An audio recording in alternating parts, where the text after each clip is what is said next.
ഉത്തരേന്ത്യൻ രാഷ്ട്രീയത്തിൽ ഏറെ നിർണായകമാണ് ഇന്ത്യ മുന്നണിയുടെ ഓരോ ചുവടുവയ്പും. ദക്ഷിണേന്ത്യയിൽ മാത്രമല്ല, ഉത്തരേന്ത്യയിൽ വലിയ രീതിയിലുള്ള മുന്നേറ്റം നടത്താൻ തന്നെയാണ് ഇന്ത്യ മുന്നണിയുടെ പ്ലാൻ. അതിനുവേണ്ടിയാണ് പരമാവധി സഖ്യകക്ഷികളെ ഉൾപ്പെടുത്തിക്കൊണ്ടുള്ള നീക്കം നടത്തുന്നത്.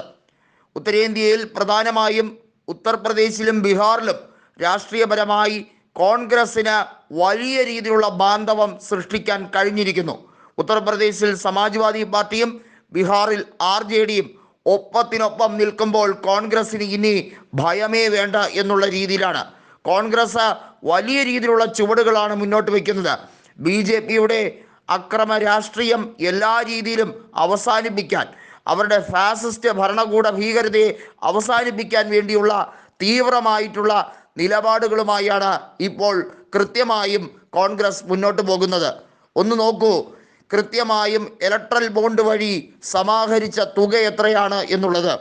അതിന് വലിയ രീതിയിലുള്ള വിശദീകരണം ചോദിച്ചുകൊണ്ട് ബഹുമാനപ്പെട്ട സുപ്രീം കോടതി രംഗത്ത് വരുമ്പോൾ കമ എന്നൊരക്ഷരം മിണ്ടാൻ പറ്റാതെ വിവിധ രീതിയിൽ BJP ഉഴറുകയാണ്. ഏറ്റവും കൂടുതൽ ഇലക്ട്രൽ ബോണ്ട് സ്വന്തമാക്കിയത് എങ്ങനെ എന്നുള്ള കാര്യം കൂടിയുണ്ട്.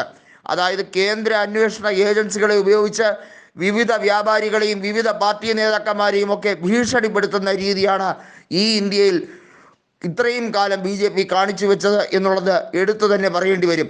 ഇപ്പോൾ ഓരോ സീറ്റുകളും ജയിക്കാൻ വേണ്ടിയുള്ള കുടിലതന്ത്രങ്ങൾ മെനയുമ്പോൾ അതിനെതിരെ ഇന്ത്യ മുന്നണിയുടെ നിതാന്തമായ പരിശ്രമമാണ് നടത്തി വരുന്നത്. ഉത്തർപ്രദേശിൽ പരമാവധി സീറ്റുകൾ കൊയ്തെടുക്കാൻ BJP ശ്രമിക്കുമ്പോൾ അവിടെ തടയിടാൻ സമാജ്വാദി പാർട്ടിയും കോൺഗ്രസും രംഗത്തുണ്ട്. ബീഹാറിലാകട്ടെ RJDയും കോൺഗ്രസും സംയുക്തമായി രംഗത്തുണ്ട്. ബീഹാറിൽ സഖ്യ നീക്കം പോലും പൊളിഞ്ഞ് പാളീസാവുന്ന ഒരു രാഷ്ട്രീയ സ്ഥിതിയിലേക്കാണ് BJPയുടെ അവിടുത്തെ അവസ്ഥ എന്ന് പറയുന്നത്. അതായത് NDA മുന്നണി കൂപ്പുകുത്തുന്ന സാഹചര്യത്തിലേക്ക് കാര്യങ്ങൾ കൊണ്ടുപോകുന്നു. ഇത് ഇങ്ങനെ വരൂ എന്നുള്ളത് BJPക്ക് കൃത്യമായി മനസ്സിലായി കഴിഞ്ഞിരിക്കുന്നു. അതായത് അവർക്ക് തന്നെ അറിയാം ഈ മുന്നണി സംവിധാനം മുന്നോട്ട് പോകില്ല. LJPയും ഐക്യ ജനതാദളും തമ്മിൽ പൊരിഞ്ഞ അടി നടക്കുകയാണ്. സീറ്റ് വിഭജനം ഉൾപ്പെടെയുള്ള കാര്യത്തിൽ കൃത്യമായ ഒരു നിലപാടെടുക്കാൻ കഴിയാതെ BJP നേതാക്കൾ ശരിക്കും ഉടറുകയാണ്. UPയിലെ സാഹചര്യമാണെങ്കിൽ അവിടെ പഴയ പല സ്ഥാനാർത്ഥികളെയും നിർത്തിയാൽ 8 നിലയിൽ പൊട്ടും എന്ന സ്ഥിതിഗതിയിലേക്ക് കാര്യങ്ങൾ എത്തുന്നു.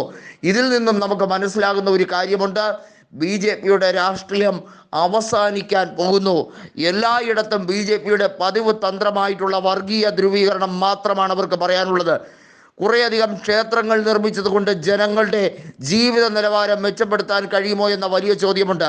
ക്ഷേത്രങ്ങളും ആരാധനാലയങ്ങളും എല്ലാം വേണം, പക്ഷേ മനുഷ്യൻ്റെ പ്രാഥമികമായ ആവശ്യങ്ങൾ നിറവേറ്റപ്പെടുന്ന രീതിയിലേക്ക് കാര്യങ്ങൾ കൊണ്ടെത്തിച്ചില്ലെങ്കിൽ അത് കൃത്യമായും ജാതി പറഞ്ഞ് കൃത്യമായ വർഗീയ ചുവ കലർത്തി വോട്ട് പിടിക്കലാണ് എന്നുള്ളത് പൊളിച്ചെടുക്കാൻ കോൺഗ്രസ്സിന് അധികം നേരം വേണ്ട എന്നുള്ളതാണ് സത്യം.